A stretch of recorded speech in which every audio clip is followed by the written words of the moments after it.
It's about time.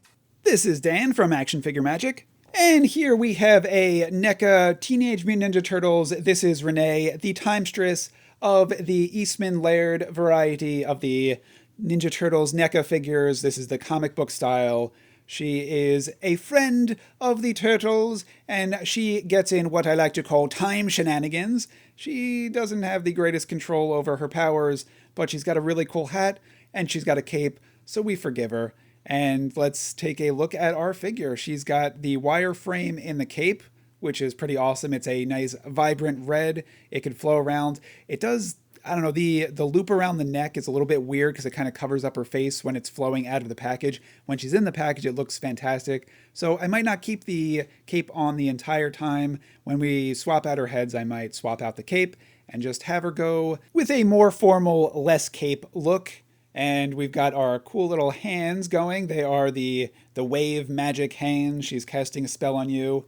Putting the helmet on out of the box when I was doing my stop motion, it kept falling. But I was concerned that it wasn't going to fit on nicely. But now that I can actually put it on properly, it does fit on very nicely and snug. Her ab crunch is very limited, but the NECA figures don't have the greatest of the ab crunch.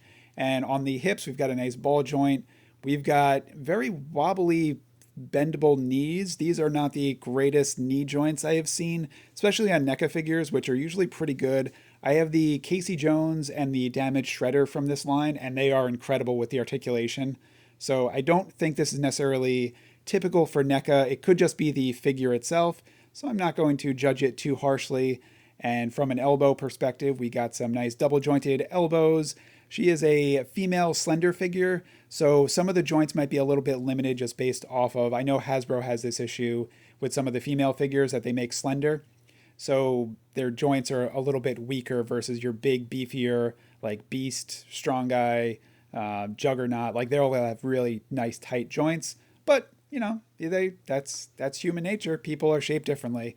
Looking at the box, we've got all of the different designs of the head sculpts on there. In the box, we can see those. We're going to take all those out. We're going to accessorize her up and swap out those heads. And first of the accessories, she wouldn't be a timestress without a nice little time staff. And to hold those time staffs, I'd say we've got to have our holding hands versus those pointy finger hands. And the staff is actually pretty awesome of a design. It comes with a nice little hourglass to match her hourglass figure. Perfect for bathing suit weather. And it also has what looks like a monkey paw holding it, because if you're traveling through time, you just can't forget your monkey paw. And if it's attached to your hourglass, you can't forget it. It's like your keys.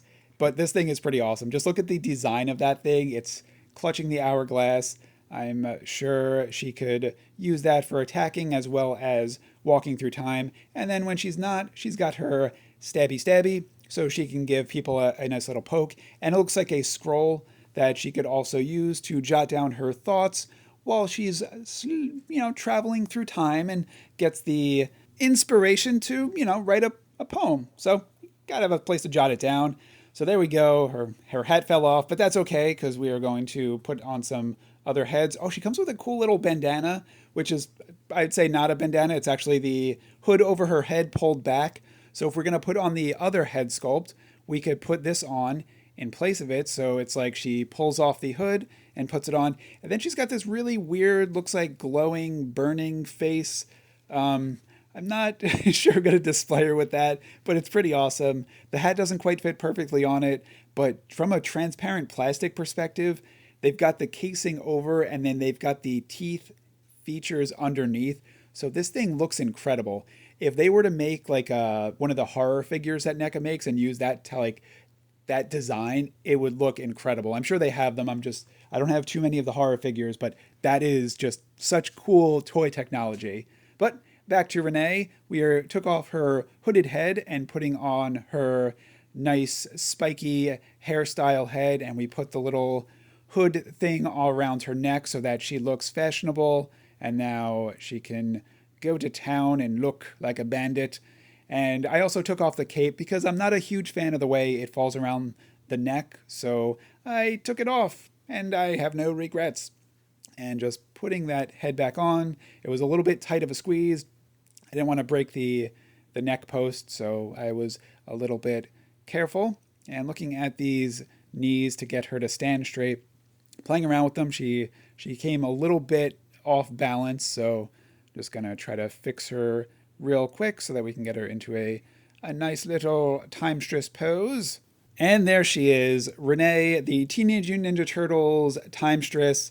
So many accessories. I absolutely love the NECA Ninja Turtles line that are based off of the comics. They do the Mirage ones, they do the Eastman Laird ones. She's from the Eastman Laird, the original series of the comic, and I love her. If you get a chance, pick her up. Thanks for watching.